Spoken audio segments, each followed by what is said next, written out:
Hello there, and welcome to another episode of Know the Good to Know podcast, where we bring you all the good news and good people and introduce them to the Hall of Heroes. Welcome back to number 42 installment of the Good News podcast. Is that full of energy? Was that Irish or Scottish? I went Irish, then I went a little bit Scottish, then I just went a bit English. Who knows? Yeah, I'm buzzing for a bit of good news. Buzzing. Okay, you know, it's a good thing for our day as well. Our week, should I We're say. still here as well. And we're still here, Because yeah. the last episode was, is this the end of the podcast? Oh, yeah, that's true. Oh, yeah. We're still about only for, Three more weeks? We should have saved the is this the end of the podcast till the actual end of the podcast. But No, then we could say, this is the actual end of the podcast. Nah, because that would be so sad. Mate. If we kill it, no, we're not going to kill it. It's fine. So, before we get into some good news, before we do the old fisticuffs, Oh, the answer from last week. I asked last week a little question, and it was a lost dog in Canada found its way home by doing what unusual thing? And if you answered A, taking a bus and sitting patiently at its owner's usual stop, you're correct. I said that. Did you really? Yeah, I can remember. Nice. But yeah, I can remember. if you answered that, then you're correct. Cool, let's go for it. Buzzing. Right, ready? Ah. Bang. I went last week. You can go this week. Stop texting. Sorry, my manager just texted me. Go on, you go. Oh, me, sorry. Yeah, you. Okay, let me just get my story. Right. Ghost hunters. Ooh. No, not ghost hunters. The volunteer divers cleaning up UK seas. They call themselves ghost hunters. Oh. There's a reason for it. You led me in a completely different direction. So first of all, what comes to your mind when you picture the perfect dive site? Is it a horseshoe-shaped reef in the tropics? Perhaps rich in colourful fish, coral life plant, calm, lovely waters, diving through bright blue skies and boat rides? Coming from someone that's utterly shocking at swimming and terrifying of going underwater. Have you never been scuba diving? Yes. Okay, good. Yeah. Yes or no? Sort of. Okay. I wouldn't say it's diving as much. So we've been to the Great Barrier Reef, or a part of the Great Barrier Reef. I didn't really dive because it's grey. You couldn't really see anything. So not and I had a little noodle as well, just in case I got tired. But even though it's salt water and you can a definitely noodle? float. Yeah, they threw loads of noodles out. And we've also been in a cave in Mexico. But again, you don't really go underwater because there were scuba divers underneath us, which was really cool. So you look down, you can see like a team of scuba divers. Did you do snorkeling or scuba diving? Yeah, we did this with snorkeling. So fair enough. it was. I think you have to be maybe specialist, or you have to have Certain, special stuff. training. Yeah, exactly, to do the actual scuba diving bit. But yeah, I mean, it was cool to see. And cave diving sounds way cooler than sort of oceans and that sort of thing. I think you'd find some more cooler stuff in caves than you would maybe oceans. I love scuba diving and I love snorkeling. Have you been scuba diving before? But my nose is a problem because the mask doesn't go over you. No, it does. But by the end of it, this bit here, my lip, really hurts.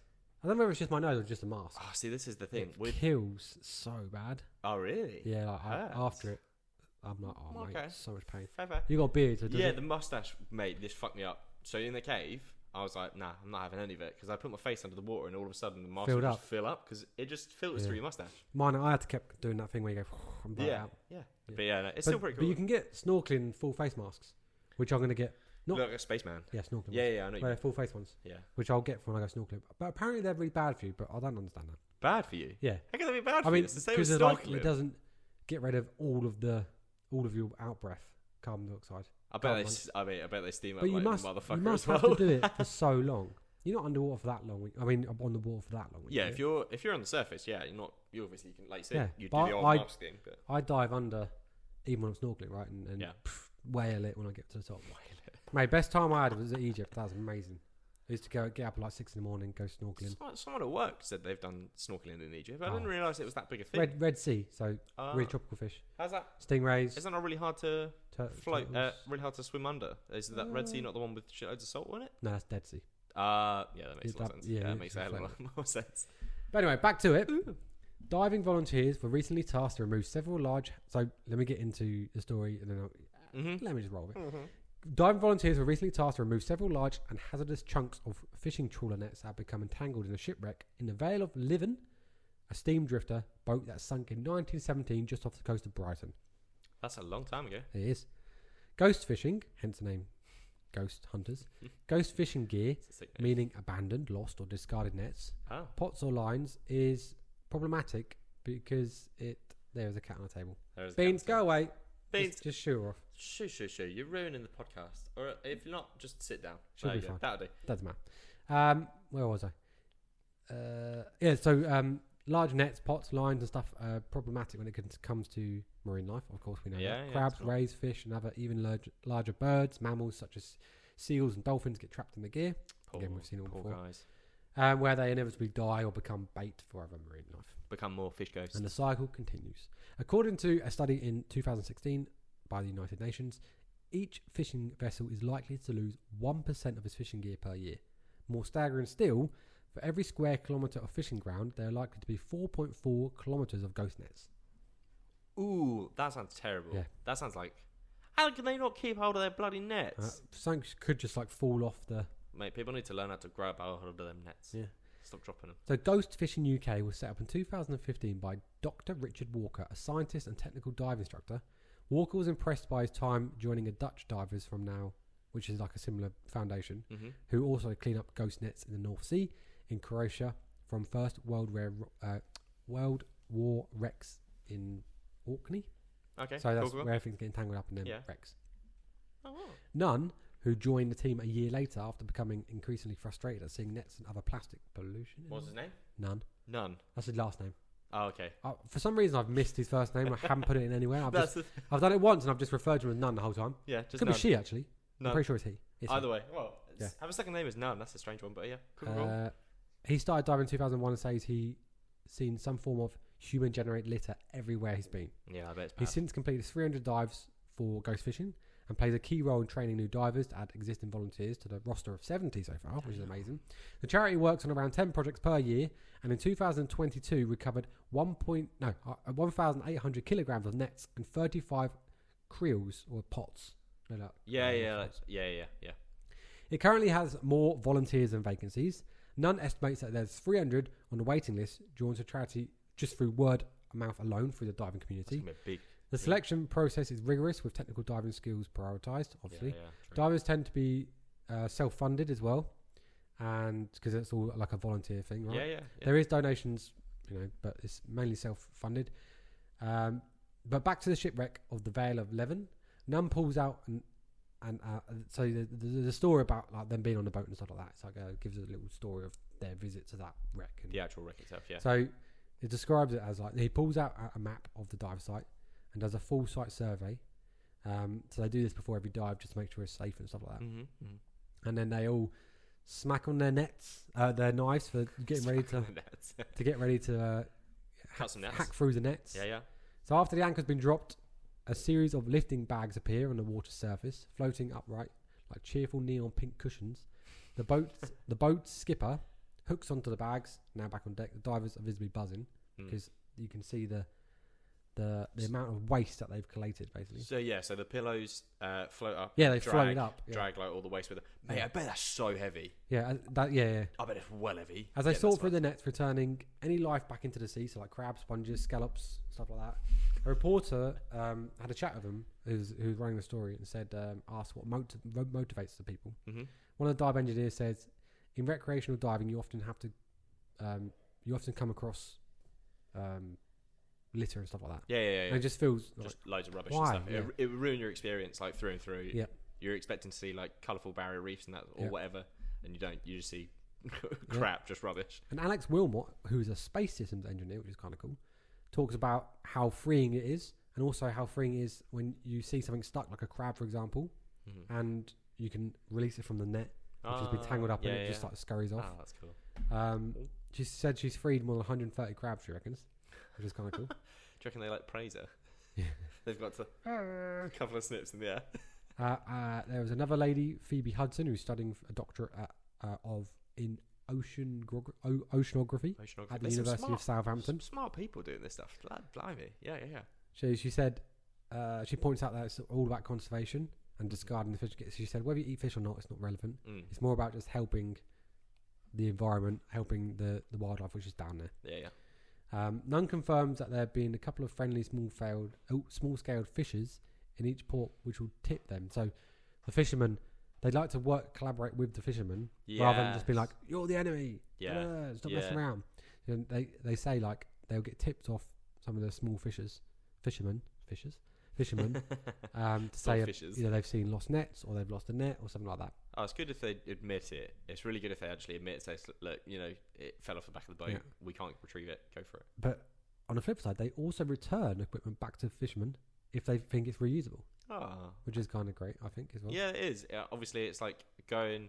You don't look at him in a negative light. You say working together. It happens. Okay, taking it back. Some of the volunteers like to make stuff out of it, so some cool. people have made like bracelets and stuff like that. Cute. Footwear as well. Which Footwear? Is weird. Yeah. Out of nets. Yeah. Some of the nets go to an ocean recovery project, an offshoot of Britain Keeping Tidy, or Keep Britain Tidy. Sorry. But yeah, there's loads of. I'm not going to go for every single one of these, but there's basically loads of like. The volunteers have given like quotes and stuff like that to say, this is the reason I do it. This is why I like it. You can read us a couple. You can read us a couple of quotes. I do. Tom Collison, who is a senior advocate manager of Blue Ventures, a charity that seeks to restore the world's ocean and improve livelihoods of fishing communities. He is enthusiastic about the support that Ghost Fishing are doing. Like-minded organisation, which he obviously represents, such as Scottish Creel Fishermen's Federation and Ghost Gear Initiative. And he said, Ghost Gear represents a unique and complex challenge, and if it weren't for dedicated groups like this, our reefs and wrecks would be terrible. Under neon blanket with loads of dead marine life, he said. Yeah, it would be a very bleak water. But, yeah, he's also cautious that the benefits of these groups have is tiny in compared to the industrial side of the issue and the destructive fishing which trawlers do. Yeah, which is the real bad one is obviously the trawlers. The right? massive trawler nets. Yeah, Chinese. It's a bit of a shame when you've got it's the David and Goliath thing, and you just hope to God that they actually can do something. And if they've got 300 volunteers ready to sign up, loads, that are in the sort of and process. 70 on the roster already. Exactly. So it's good to see that they're growing, they're progressing, and hopefully they'd get to that stage where they'd have the equivalent of what all these big fishers, as you call them, I don't know why I put fishers. Have to combat it. But just to finish it off, collectively, the team are working and all excited to be nurturing the community, the growing community of British divers. And they're all happy that they're all giving something back to the marine ecosystem. To find out more, I've got the website here, is ghostfishing.co.uk. So go and check them out. Just going to come up with a bunch of people just whipping up empty fish hooks and just going, whoa, look how big this fish is. And it's like, what's that? It's like a fish. Can't see it. It's invisible. Brilliant. Another joke that didn't need to be said. Yeah, it definitely did. It was funny. It was said and it was terrible. Fuck off. Yeah, that's pretty cool. Sorry? It's a really cool story. Yeah. Ghost fishermen. Really cool people. Yeah. And again, sounds so smart. What did you say? You had a scientific... Yeah, they're all... But a lot of space tech. People like that are, like divers and that are. Because 9 times out of 10, they get into it maybe through a hobby, but a lot of them do it for research purposes and then it grows. Like ocean... What's it called? What's... But people like that are always adventurous and either rich or just clever. I suppose, yeah. You have to be quite well off to do marine biology and that sort of stuff. Because... Especially if you got to fund it yourself. Yeah. Scuba equipment is probably really expensive. Yeah. Oxygen tanks and all that sort of stuff. And your little full... I'm guessing they're not just doing sort of little face masks. I'm guessing they've got full... it's normal scuba diving gear. Really? It's not like the big massive helmet tanks things. And stuff. No. I'm not talking like old school marine helmets. No, the Navy use them, I think, or even What, the old school ones? Or like welders and stuff like that off rigs and stuff, oil rigs. Those ones I can understand using them because they're a bit protective then. There's a story coming out soon actually, or a film coming out about like the 4 or 5 scuba divers off an oil rig that there's like a weird, crazy story about how they are at the bottom of the ocean for so long. What? At the bottom of the ocean for so long? Yeah, something went wrong. I saw a similar video about some divers that got sucked into a tube. And I think they're unfortunately all passed away. The oil rig tube. Yeah, something like that. I've seen that as well. But I think one of them survived. You've seen sure. Deepwater Horizon? About the aliens? No, Deep Horizon. Deepwater Horizon. No, it's about an oil rig that blew up. Oh, okay. Yeah. No, I'm really good film actually. Based on a true story. Oh. Like one of the biggest oil spills ever, I think. Shell. And I want to say BP. Was it Shell? One of the big corporations. Are they trying to cover it up? Billions of pounds fines. But they were told it's not safe. But yeah, mine was like Deep Impact. No, Horizon Deep or something. I think it's the one with Samuel Jackson, where it's basically just an alien at the bottom of the water, and it comes out and no, it's a shark. A shark kills Samuel Jackson. There's another one where there's aliens and stuff. But Deep Blue Sea. Yes, I think that might be the one. No, that's the one with Samuel Jackson. Jackson's not in it. There is a Black Cook, but that's not Samuel Jackson. Oh no. Okay. Either way, there's a couple of movies about underwater. Okay. My good news.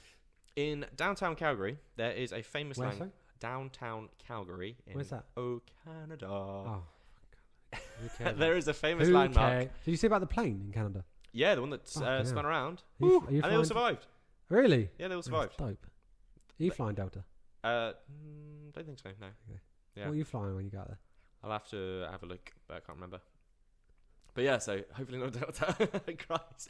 I think it's business down class? Are you going business class? First class? Mate, how bougie do you think we are? Yeah, we got to save money, mate. We got to save money. We said we definitely can't do that. In downtown Calgary, there is a building called Calgary Tower. Not sure if you've heard of it. Have you ever heard of Calgary Tower? Sorry, I'm focusing on beans at the moment. But Beans, you do not touch that camera. Beans. No. She's going to jump onto the chair. Risky. Beans. Ruining the whole set. But it's a cool piece of architecture in Canada. It supports a self-revolving restaurant. I've heard about this, I think. It's not the Seattle Space Needle. Oh, maybe not that one. It's similar but different. Beyond its spectacular views, that me and Becca might actually be going to visit. You're there, soon. so why not? It holds a new function within its walls, something a little bit less expected, but it's now holding a fully functional farm. What, within the building? Inside the building. They're getting ready for like some sort of nuclear. What, like apocalypse? I don't think it would survive up in like a massive tower. Inside this massive 190 meter tall landmark, they are growing strawberries, kale, cucumbers, and a whole lot of fresh food. A whole fresh food lineup right inside the tower. Calgary isn't the only place that are doing this. I have seen this before. It's called vertical farming. Yeah, I've seen it before as well. And it's a pretty cool concept. All over the world, in Japan, Singapore, US, people are turning empty office spaces into farms now. So this is the story, which is empty office buildings. It can be really good for like drainage and stuff, I think. As well. Yeah. It's really, really beneficial. And for like heat. That one, a bit trickier, I think. Like electricity and consumption, that sort of stuff. But that's, like I said, I'll talk about it. In part of a whole new wave movement of vertical farming, where instead of needing acres of land, food can be grown stacked in layers. Using hydroponics, aeroponics, and super high-tech methods, basically it's farming without the farm. So why is this happening? Well, after the pandemic, again, we mentioned the big P. It's always you, not me. It's always me. But yeah, I've owned a fan stories. Remote work took off, and suddenly office buildings were emptying out. You know that because when obviously it happened to you, you were working from home quite often. I was working from home occasionally. 4 years I worked from home. Were you really? Yeah. Damn, that's a stint. Fair play. In the US, office vacancy rates are over 20%, which means landlords have all of this space that they don't know what to do with. And while some people suggest turning them into apartments, that's actually way harder than you think it is. Go-kart track. That'd be sick. Inside go-kart track. Or inside airsoft venue. That would also be pretty sick. But again, doesn't really benefit you're not gonna the world. You're not going to make a lot of money off it either. No, you probably wouldn't. Especially if people don't really know about it. No. No, I'm not going to say it. That'd be mean. I was going to say something about stairs in America, but I'm not going to go there. Because if you have to carve out rooms, you have to put in plumbing, you have to make sure every room gets enough natural light, that sort of stuff. But a farm, albeit you would have thought needs natural light, actually, they don't need windows. Farms don't need cubicles, and they just need space and good ventilation and the right setup. Think of it as like a less morally ambiguous grow house. Yeah. Honestly, it's kind of brilliant. Probably make more money off a grow house. You would make more money off a grow house, but hopefully. Is it legal? Is cannabis yes, legal? I think it is. Oh, so man. I think it is, but yeah. You're only allowed to grow certain quantities, I guess. I've no idea. I don't really know the ins and outs of growing marijuana. Me and Alice were talking about this the other day about starting a grow house. No, that we want to get stoned. You want to get stoned? Because Alice has never been stoned, so she wants to just try it. Never have I. Have you not? No. It's funny because Becca was talking to some of the person that we might be getting our winter job from, and they said, "Yeah, no, it's totally legal here. We're super." You think you'll try it, or you don't have to smoke it? No. Put it like a muffin or something. A brownie. Put it in a muffin. To be honest with you, it doesn't really fascinate me that much. So I don't think I mean, if it came across, I'm not going to say no. I'd quite like to see you. I'm totally against drugs. I'd quite like to see you stoned. Why? Because your eyes are closed enough as it is. You'd literally be closed. Fuck off. Such a dick. No, I'd be. You'd be down I'd to be like asleep. I'd be. You'd be down to like a normal person level. Because you're like having a brownie every morning brings you down. So you're just like a normal person. Just go out like. So this is what society's like. To be fair, it's getting to me now. So I've now started not forcefully like trying to go out of my way to help people. Yeah. But like every opportunity I see, I will give someone a hand. So most people you see. Do you know what? Go on. That goat falls good into my Hall of Heroes. So you don't say no more, my friend, and you wait. Okay, you carry on with your story, and we'll get back onto that. Okay, so back to the vertical farms. These farms use 90% less water. That's good. 90%. Oh, that's a number I didn't even think was like possible. I don't even understand. The traditional farming, they don't need pesticides. They cut down transportation emissions, which is also a massive problem. Because the food is grown right in the city instead of being transported from miles away, which is a big problem in I think America, because obviously they've got massive distances of land and most of their farms are miles away from their cities. But we ship all our food away. Yeah, I know. The UK's a weird one because we've got agricultural land literally surrounding nearly everywhere, especially here. But we send all our food to other countries and then buy it from somewhere else. So yeah, in fact, one farm just outside Washington, D.C. is growing over 180 different varieties of greens, root vegetables, and even edible flowers. Edible flowers? You like flowers?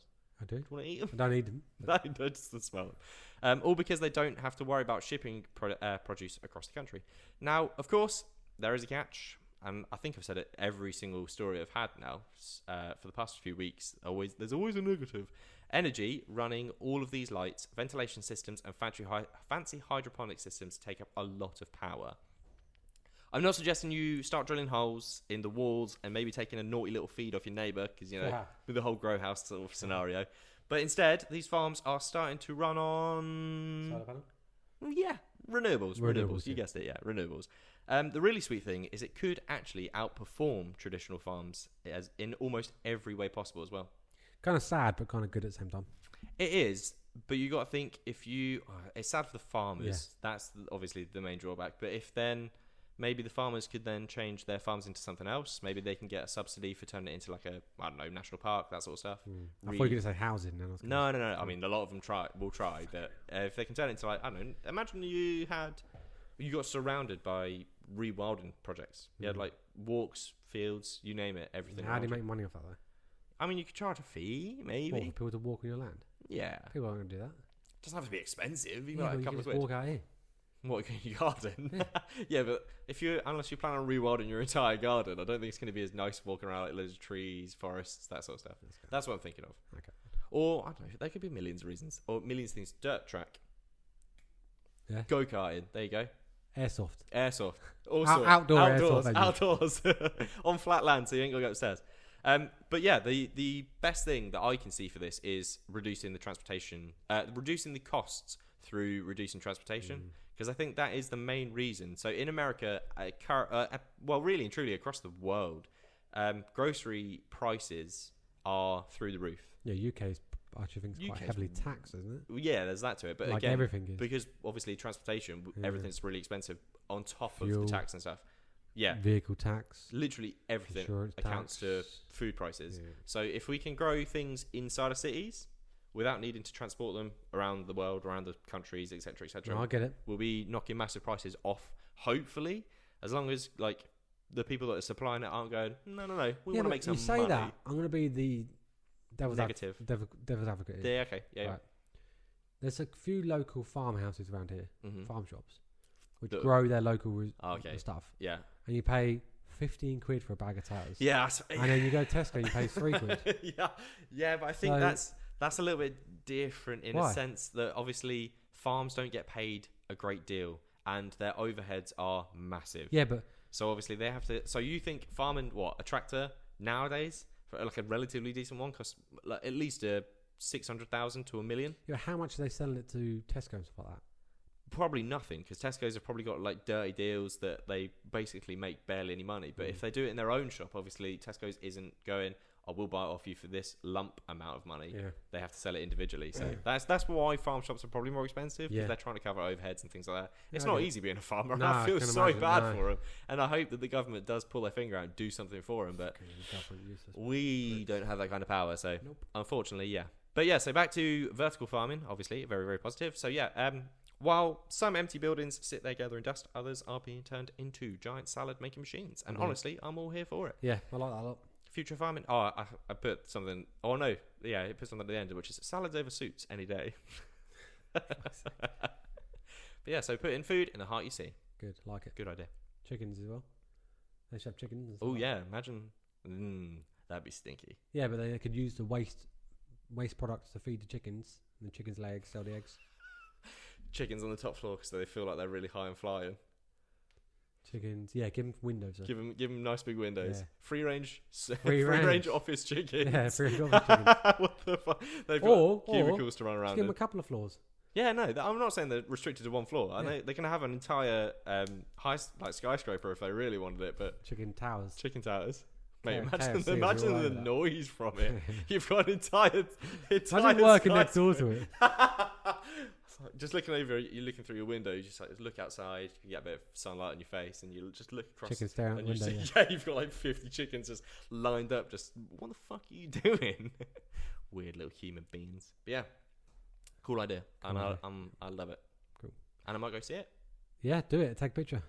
Put a sticker in there. Just go to the farm and then just slap a sticker in there and take a picture of it. You should. I'll try. I'll give my best. I'll do my best. On to Hall of Heroes. The Hall of Heroes. And we Hall of Heroes. Who's going first? You want to go first? I'll go first. I'll go first. Okay, you go first. I'll go first. And it's time for another Hall of Heroes, where we shine a big old spotlight on everyday people doing extraordinary things. And today, I'm talking about a man who's not just building ramps, but giving the gift of independency back to people. What have you done? Is this your story? What's his name? His name's Pete Alder. You are joking. I wrote this way before you. Mate, I'm waiting for it. I was going to ask you before we started this. I was like, do you look at my stories before you write yours? No. Do you not? No, because I like to have that. No, I understand initial, but yeah, but you don't have to read it. You could literally. No, but I would. That's probably if I was on it, I'd read it. Oh, okay. And then it's like I'd lose that initial. I am amazed at how we've done 42 episodes now and we still haven't crossed over with the story. Yeah, true. But I don't upload mine typically until like the day. I know, yeah, because when I try and pre-make posts, and it's really helpful if I know what your stories are. But I have to wait for you to release your thing before I can make stuff about it. Honestly, I tinker until the last day. Really, you did say that you were sort of having a little playtime with your hero today. To be fair, I only got the hero today. Oh, okay, fair enough. The rest of the stories was on Monday, but yeah, heroes today. No, it's fine. Anyway, crack on. Sorry. Yeah, Pete Adler. Though around this town, or around his town, he is called the Ramp Champ. And I've just realised that's the second story now where I've spoken about a hero that has a random nickname given to him by his town. What was the other one? Last one was what was it? River Cleaner, Canoe River Cleaner, or something like that. That was his nickname. Yeah, that was his nickname. Yeah, because he was part of the Canoe River Guardians. Oh, he was the Canoe River Cleaner. Yeah, that's what I mean. But yeah, it's the same thing this week. He's called the Ramp Champ. So before Pete became a full-time hero, he was actually an architectural major. PD. Love a bit of architecture. PD, but what's that? PD. His name's Pete. Ah. So it's a PD. Yeah, he's a master. No, architectural major. So it's a degree in architecture. You got that? What? You got that? Yeah, I do. I got an honours in it. But life had other plans. Instead of drawing up blueprints, Pete spent 25 years of his life in the army, working on equipment maintenance and supply. Nice. I wouldn't say it's a waste of a degree, but I suppose a lot of people do degrees and then do something different. But you're going to go to Canada, come back and work at Tesco. That's my destiny. I'm going to work at Tesco. No, I'm hopefully find a different job, not working at You Tesco. need to get into... You need to get into... graphic design? Some sort of marketing or graphic design, yes. I don't think I'd like marketing. I feel like marketing would numb my... That's part of the creative design team. Oh, okay. for marketing I brands. suppose, yeah, true. If I'm talking to creative people, it'd be quite fun. Yeah, you'd be part of that, flashing out ideas. Yeah, Stuff like that'd be pretty cool. Yeah, okay, all right. Maybe, who knows? I know a guy. Cool. I'll keep that in mind for when I come back. But, you don't even know. Yeah, 25 years in the army. This wasn't enough. Serving his country, he put in another 17 years as a civilian employee, which is pretty mad. I didn't know what civilian employees were until, obviously it's like civil servants, but Yes. and I had to look it up because I didn't really know what they meant by that. After decades of hard work, you'd think Pete would be ready to kick back, maybe take up golf, finally take that dream vacation, but nope. This man had other missions ahead of him, and this time it was all about being very neighbourly. It started when Pete attended a Rotary Club meeting where a non-profit called Project Homes gave a presentation. They shared a heartbreaking truth. So many seniors and disabled individuals desperately need wheelchair ramps, but they simply cannot afford them. Oh, when you were talking about ramps, I thought he was a skater. No, ramp champ. Sorry. No, this didn't sit right with old Pete. Not at all. He went home, got in touch with his church, and said, "Let's do something about it." And the boy did he ever. At first, Pete and a few volunteers built ramps here and there, maybe one a weekend-ish, which is still quite a lot of ramps. But before long, word spread, more volunteers joined, and more requests came in, and soon enough, Pete and his team were building 3, sometimes 4 ramps per week, each one giving someone back a little bit of freedom. Like it. Now let's talk impact. Since launching this project, Pete and his volunteer crew from Grace Lutheran Church have built over 500 ramps. Wow. 500 ramps. How do you find that many people? Yeah, this is what I mean. So this is obviously when they said, look, the people need wheelchairs, but they just can't afford them. There must be so many people out there that need them. But yeah, so 500 ramps, 500 families who no longer have to struggle with stairs, 500 people who can now get outside, visit friends, go to doctor's appointments, just, live life without the barriers of having to just run to stairs and go, shit, okay, back inside we go. Then Pete and his team showed up. Within hours, they had built a safe... Oh, no. I missed a bit. Take 71-year-old Junetta Barnes, for example, after suffering a stroke and a heart attack. Jeez, fair play. She found herself trapped inside her own home with stairs where were impossible to navigate with a walker. Junita had no choice but to rely on grocery deliveries and house calls from doctors. Months went by where she barely saw the outside world, which is really sad to think of. That there's a lot of people. So much Football Manager. Yeah, but you wouldn't see anybody. It'd be so sad. Imagine it being like 70, you're not seeing a soul. Yeah, you'd lose your mind. You'd go, I don't think I'm going to make 70. You say this all the time, but I reckon you will. Thanks. So yeah, like I said, then Pete and his team showed up. Within hours, they had built a safe, sturdy, and beautiful ramp as well. So it's always nice. Right at her front door, and just like that, Junita was no longer a prisoner in her own home. About good, like it. Yeah. Here's the kicker: when recipients can't afford to pay for materials, when they can afford to pay materials, they do. But if they can't, Project Homes, which is the thing that I spoke about earlier, cover the full cost because mobility and independence should never come with a price tag. Agree. This past year, Pete was honoured in the Project Homes Impact Report with a full-page spread, officially crowning him Pete the Ramp Champ. So he's now he's got himself in a magazine. So thank you very much, Pete, for your dedication and your hard work, and all the teams that you were working with, and all the people that are also helping to change hundreds of lives. You truly deserve a little space in the Hall of Heroes. Pete the Ramp Champ. Pete the Ramp Who Champ. I thought was a skater. Ramp Champ. I mean, it might be. Who knows? Imagine if he is as well. That'd be pretty sick. He builds his own actual ramps in the garden. Oh yeah. Maybe. Do you reckon he gets like an adventurous, older person that's like, do you reckon you could just do me a half pipe as well? Yeah, half pipe is like that. Bring on. Okay. You finished? Yeah, I'm finished. Thanks. Finished. I'm starting us off with a little quote from the guy. Oh, Kindness is my superpower. Sebi Hall is named UK's kindest person. This is okay. Ooh. Just before I go into it, I just like to say this is an old article. Okay. But I looked for the most recent. When you find out the most recent winner, and I haven't done a winner since. So I was like, do you know what? I'm just going to run it because why not? Yeah. It's still good news. I did the same thing. So it's like 2000. This is like 2003, 21? 2004. Oh, is it? Yeah. Oh, okay. 2023. Yeah, 23, 24. Yeah, I was going to say. Because I did the same thing, and I saw this story, and I was like, it would be quite interesting. And then this guy sort of popped up. Wait, did you see the same thing? Yeah, I didn't read it. All right, that's weird. I saw the screen, because I did the same thing as you. I literally looked for this year's winners. Yeah. And I was going to try and do like a list of like the Yeah. last 3, but it seems like they only did Yeah. it for 23, Yeah. 24, and no other years before or after that. They were Now like, it's for, do you know what? He deserves a shout out for what he's done. Anyway, yeah, fair play to him, but still. But go. Okay, a good Samaritan who has performed a random act of kindness every day for the past 4 years. Yes. This was at the time of the article. Has been named UK's kindest person. Sebi Hall, who was 20, so just bear that in mind, he's 20, so he's been doing it since he's 16. Oh, good lad. What were you doing at 16? Fucking around. Definitely not doing one act of magnum kindness a day. Skating. Actually, 16. COD. Yeah, I was probably drinking, unfortunately. Doing. What's the thing with the bag where you melt it? Oh, Bloody Marys. Bloody Marys? No. Oh. You still call it something different. Drippy Marys. Drippy Marys. Drippy Yeah, I was going to say Bloody Marys. We were just drinking Bloody Marys. Nah, we were drinking probably Frosty Jacks. Frosty Jacks. WKD Blue. What's the yellow? Oh no, I think Strongbow. that's Frosty Jacks. Yeah, no. I was trying to think of like the old cider, but that is Frosty Jacks. Isn't it? Under the Wickeds. slide Blue Wickeds. down the park. Naughty boy. Playing heads and volleys as well. Naughty boy. Yeah, I know. But, you know, I'm alright for it. Turned out right.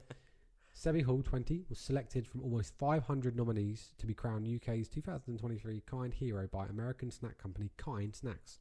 Okay. Yeah. Not the company, not particularly great. I like the fact that there's 500 people that were entered into this, which is pretty good. There was actually a statue which was unveiled in Seb's honour at the Tower Bridge in London to mark World Kindness Day.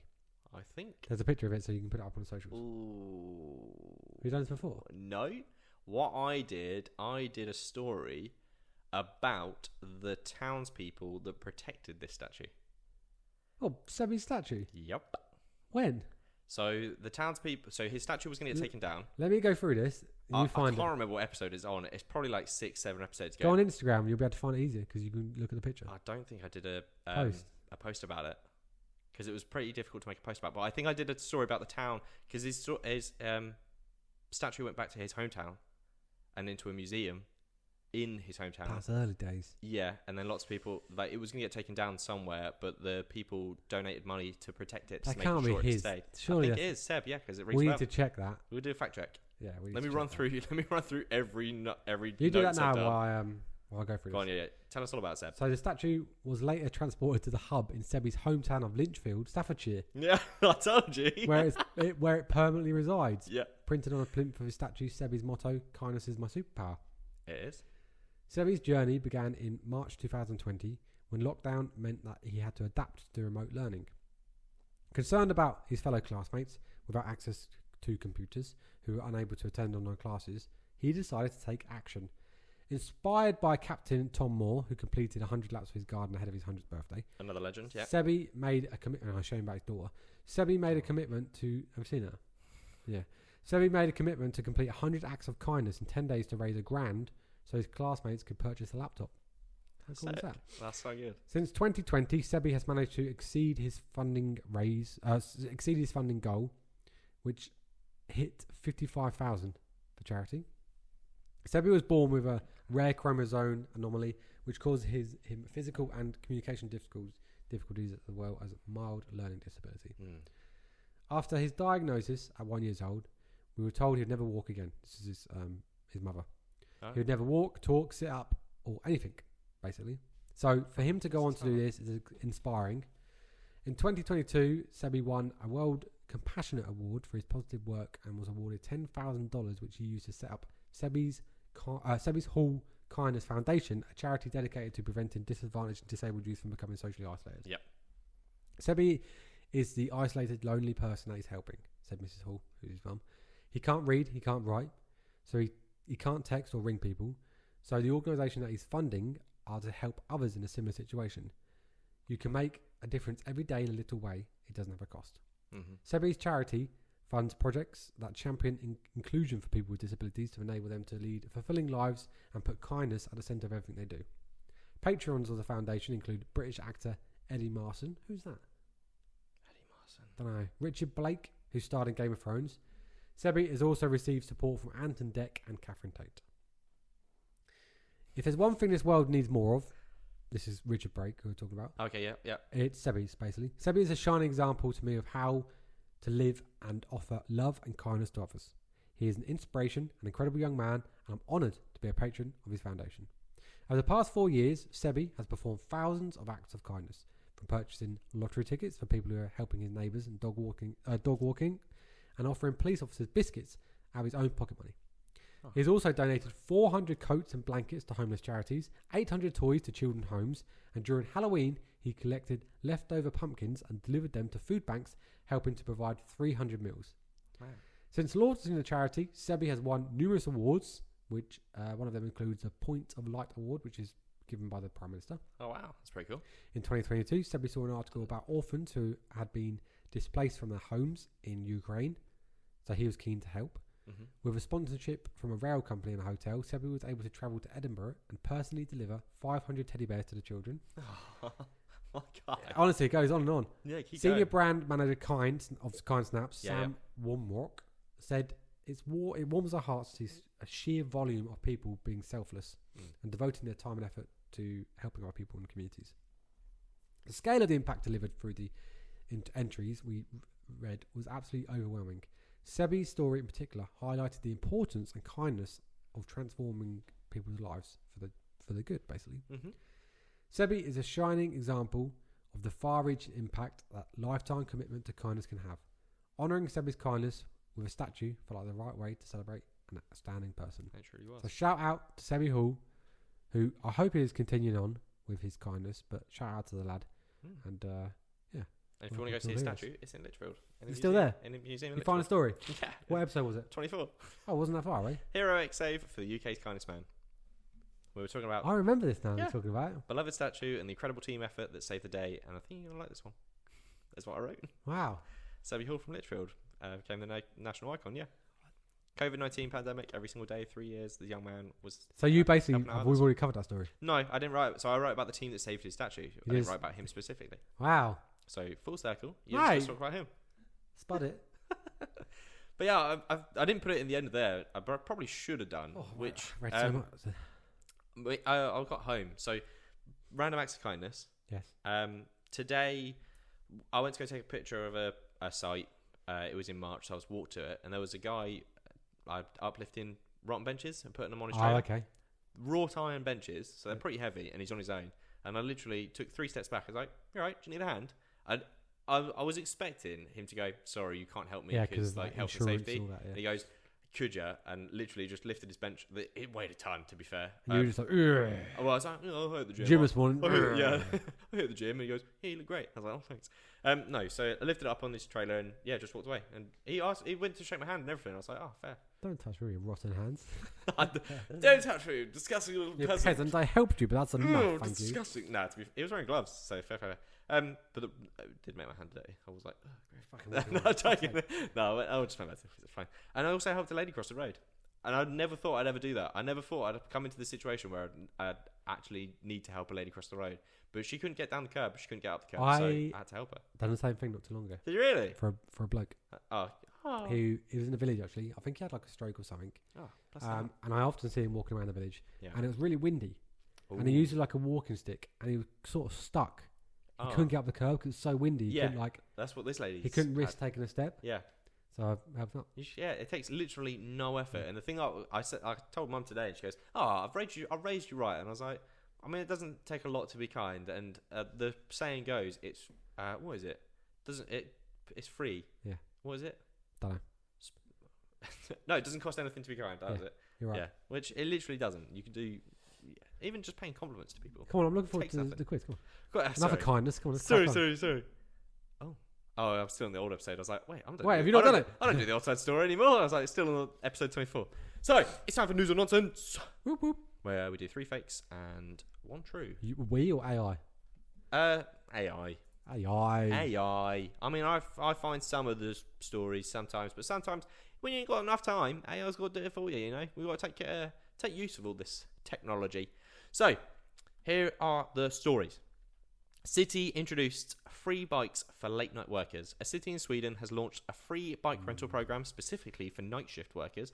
The initiative aims to provide a safe, eco-friendly way for hospital staff, cleaners and warehouse employees to get home when public transport is limited. It's a very Scandinavian thing to do. It is a very Scandi thing to do. Accidental lottery win saves family business. A bakery owner in Ohio meant to buy a $5 scratch card, but accidentally purchased a $50 scratch card by mistake. Turned out into $1 million win. By mistake. Just in time. That's £50, please. Oh. $50. Here you go, mate. Walk out shop. Oh, I was meant to buy a $5 one. But just in time to save his struggling family's business. I don't like that one. I don't do that one. All right. School bans homework. Grades soar. A secondary school in Canada decided to scrap homework for an entire year, and the results were shocking. Students' test scores actually improved. Teachers say kids are more engaged in class and learning faster without the pressure of after-school assignments. You know what's annoying? Go on. I think I've read something like this. Ooh. But if it's not true, I'm going to look like a bit of a knob. Last one, 84-year-old sets world record for powerlifting. An 84-year-old grandmother just shattered a world record by deadlifting over 90 kilograms, nearly 200 pounds.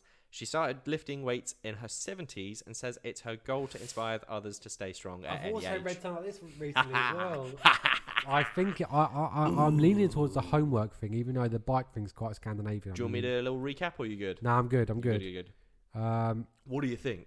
Ooh, what do you think is the true good story? I'm going to go with the homework. You're going to go homework? Yeah. Well, you're incorrect. I'm so sorry. So that is... What did you get on the first one? Did you get the first one incorrect? Or the first one correct? I haven't got any of them right. No, you got the last one. You got last week, right? Oh, did I? Yeah, you did. Just one then. Last week, so it's 2 for 1. Okay, right. It is actually the powerlifting grandmother. Yeah, I told you I've read something about that as well. So yeah, so it's the powerlifting grandmother, yeah, in her 70s. Or no, she started in her 70s. She's now 84. And yeah, 90 kilograms. Deadlift is pretty good for... Can I do that? No, you could probably give it a go, yeah. I reckon you give it a go. You'd put your back out, but you could give it a go. Back's fucked anyway, so... Well, stretch then. I stretch every time I do a run. Yeah, no, I reckon you. Hang on, talking about run. I haven't spoken about running in a while, have I? I've got 2 weeks on Sunday until my... Team marathon. Half marathon. Ooh. Yes. We're missing something. Oh, my facts. Wow. How did we forget? Whoa. I didn't. Shit, I completely forgot and I've closed everything down. No. Wait, do I usually do my facts before you do your... You do, but we've mixed it up a bit. How about them apples? Because you threw me off, that was why. No, it's because you were so excited for this little quiz. I was, yeah. Hang we on, were buzzing. Bear with me, people. So fucking excited that he forgot. Damn, I forgot my own segment, which I enjoy the most. Okay, let's get into it. It's about fish, obviously, because we talked about fish this morning. About divers and that. Fishy fish? There are approximately 34,000 species of fish. That's not as many as I thought there was. No? I thought there'd be more than that. Fair enough. Oceans There's probably a lot being which is undiscovered. Oh, that's true. Oh, speaking of that, did you see the story about the anglerfish that swam up to the sunlight? Yeah, looking for Nemo. I've seen I don't think it was looking No, for not Nemo, looking for Marlon. Who? Nemo's dad. Marlon? Oh, Marlin. Yeah, Marlon. Why is an anglerfish looking for Marlin? You not seen the film? I have, but an anglerfish isn't looking for a clownfish. Have you not seen the film? I have seen Finding Nemo. Oh, what happens? Nemo finds his dad. Nemo, okay, firstly... Or his dad finds his Nemo. Right. What happens on the way? On the way, they meet sharks. They meet... Okay, they meet the an sharks. Anglerfish. Yes, they drop the goggles down into the deep. Yeah. Then what happens? They see an anglerfish. Right, and they try to eat them. And he traps them.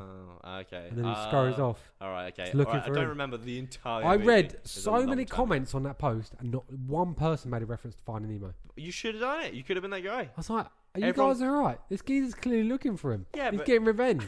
Yeah, I think it's really sad. Like, loads of people were making videos about it, and it kind of got really emotional. Like, they were like, it's the end of my life. I haven't seen sunlight. I've only seen luminescent fish and stuff. I'm going to go see some sunlight for real. Maybe just want a little adventure. I'm going for a change. Yeah. Evolution, baby. Anyway, the most expensive fish ever sold was a Pacific bluefin tuna in Japan, which was a staggering $3.1 million in 2019. That's a spenny fish. Yeah. This is a funny one. Mm-hmm. Fish can swim backwards. Oh. I don't think I believe this. Never. Because in Deep Blue Sea... Okay. We've already made a reference to this. Yeah, yeah. How weird is that? We made another reference. Strange. I don't know. Maybe because you're factual fish related. Oh yeah. The shark swims backwards, and they go, sharks aren't meant to, because they also. Do you know the film premise?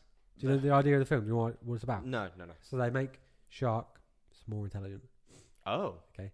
And one of the things was they swam backwards. Yeah. They're like, they swim. I mean, if it's fish a movie, don't swim backwards. If it's a movie. But I thought they can't swim backwards because their gills go this way. So if they go backwards, it'd fill up with water. They suffocate. Yeah, they drown. Yeah. Yeah, that's what I thought. Because obviously, well, I don't know if it's true or not. Obviously, about the whole fish having to swim. If they stop, they would drown because they, like you said, their gills would fill up with water. No, because it's a filter. No, fish do stop. Yeah, but I just don't think they can go backwards. I mean, I didn't think they could. I see where you're coming from. I see your logic. But saying that, I'm pretty sure I saw a pufferfish swim backwards. Okay. But do they breathe oxygen? Pufferfish? Do they go up for air? No, they don't go up for air, do they? No. Just imagine a little pufferfish. The one in Finding Nemo doesn't. The world's oldest fish, the sturgeon, is oldest and is dating back more than 200 million years. Is it really? They're the Japanese ones? Sturgeons? Yeah. I mean, they are, but you can get them anyway. They can get really big, They can't they? They get huge. massive. Yeah. Because I remember when me and Becca went to China, we went to an aquarium. No, it was not a good ordeal. All of their zoos, any animals that are there, they do not get looked after. China is not on my list, man. They had a beluga whale in a tank, and I was like, no, this is not making me feel good. China, but we saw tons of sturgeon, and they had a massive tank. Yeah, and they looked terrifying. The only reason I'd want to go to China is for pandas. Yeah, the one you would. Well, they look after their pandas really well, but you would not want to walk into the zoo. They're looking after the pandas. The only reason you should go to China, really good fakes. Very good. Oh. Pearl Market, really good place, trust me. And then finally, the fish that walks. The mud skipper is a fish that can actually walk on land. It uses its pectoral fins to move around, and it can breathe through the skin and the lining of its mouth when out of the water. They're weird looking things. Have you ever seen them? They are. They got them big ass bulgy eyes. Yeah, they are. And they jump as well. Yeah. You seen them? They're weird. Weird little fish, but cool, though. Well, a fish. Weird little fish, really cool. Really cool. Weird fish are looking. Well, what are we doing more at? Okay, let's go. Let's sign this off. All right. Thank you for listening. No, not thank you for listening yet. Why not? Question. Oh, yeah. Question. Oh, yeah, for next week. Sorry. Question for next week. So, a library in the US saw a huge increase in visitors after introducing what feature? Okay. A borrow... Not that one. A borrow a dog program. Okay. For stress relief. Fuck, I'd have loads of dogs probably. A cafe with customers can pay with jokes instead of money. That's kind of fun. That is pretty fun. Books, No, your jokes. Yeah, I'd get no Fuck coffee. me. I'd have to give them coffee. They'd be like, oh, fuck, mate, you got to come work. Books that emit scents related to their stories. That's pretty cool. Although imagine if you were reading about something really shitty. That's true. A hotline where you can call and hear someone to read to you. Okay, just get audible. But okay, fine. That is it. So find out next week. Okay. What the answer is. Cool. Thank you very much. Let's end it there. Another episode gone by just like that. Number 42. We're not going to see 50, which is quite sad. And you keep saying it, but yeah. we might do. You know. If you're watching on YouTube, make sure you like, subscribe, leave a comment, please. If you're listening on Spotify, please leave a rating, follow us. All that sort of stuff we talk about every single week. Just the Facebooks and all that. I just spout everywhere. You can read them out if you want, but you say it every time. But we've got Spotify listeners that can't see can't see anything, so they need to know. It's okay. Go on. At Instagram, it's KTGGTKpod. On TikTok, it's KTGGTK podcast, and Facebook is No Good to Know podcast. We post there twice or 3 times a week. 4 times a week. 4 times a week. We do. It doesn't seem to be growing, does it? Yeah. Facebook. I thought Facebook would. Yeah, but you know, it's good to show people as well as speak to people. It's good to know. It's good to know. All right. Thank you very much. Have a great week and stay positive. Stay positive, people.